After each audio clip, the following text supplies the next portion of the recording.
Here we are, part 2 at Maria's gallery, and she's going to tell us about this particular artist. Okay, we are on June 22, 2011, and the guest of the month is the photographer Francisco Mata Rosas. We have 17 portraits. The one we are going to talk now is this one, and actually it doesn't have any title, but I asked Francisco the story behind this picture. So it's been taken in 1997 in Mexico City during the traditional ofrenda of the Day of the Dead, which is a ritual in Mexico. But in this case, in this particular case, those ladies are making a protest.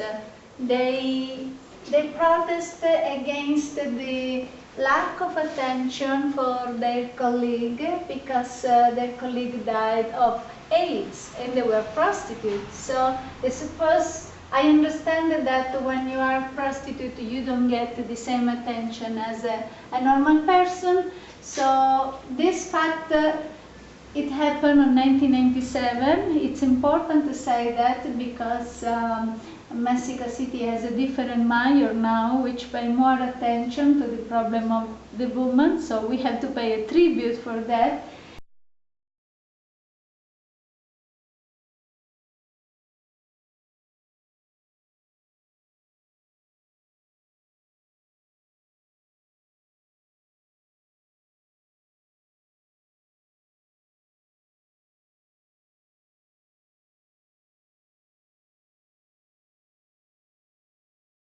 This is Maria holding a Catrina, and in part 1 she discussed the funeral that she saw on her first visit to Mexico and the semblance of it.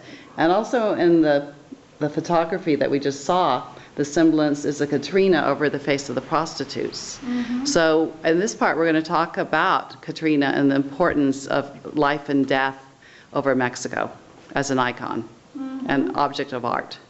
Okay.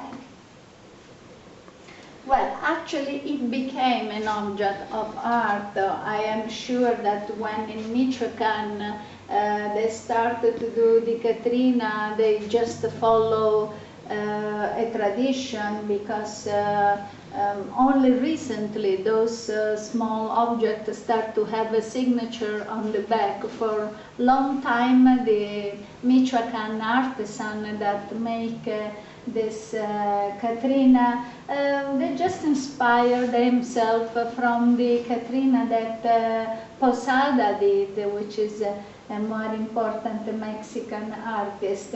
But basically is the different approach the Mexican have with the dead and the Day of the Dead. It's like a rebirth instead to just pass away. I mean, in Mexico you have the impression that you passed away and you get a promotion. You still exist and continue to live in the memory of the person that are still in life, but how can I say, in a better situation, because maybe they are afraid that your spirit came back in the night, don't let you sleep, let's put it this way. Or because they think that you finally exist in the highest level of what we intend for soul. So it's like you never really die. They put you so elegant and they elevate you at the maximum of whatever you was in life, maybe even better after you passed away. And that's why they bring a musician and the pantheon. And so can you explain about what happens at the cemeteries on Day of the Dead? On the Day of the Dead, first of all, there are musicians, there are guitarists, there are sometimes mariachi, there are a lot of candles, a lot of flowers. People pray, but it's not only pray everywhere. People pray in the pantheon, but in the Mexican pantheon, the Day of the Dead, it's like a big kermesse, a big party. You find that musicians go around with their instrument and look for whoever pay, and they will sing for you, or they will make a small concert for you. This is a concept don't exist at all in the other side of the world. And families make altars. Family make altars, make an homage to your existence. What I say before, sometimes you became even better than what you was in life because they almost adore you. They think that night your soul will come back there, will join you, and they leave fruits, they leave whatever they think you like when you... Your favorite drink is always there, and your Exactly. photographs. So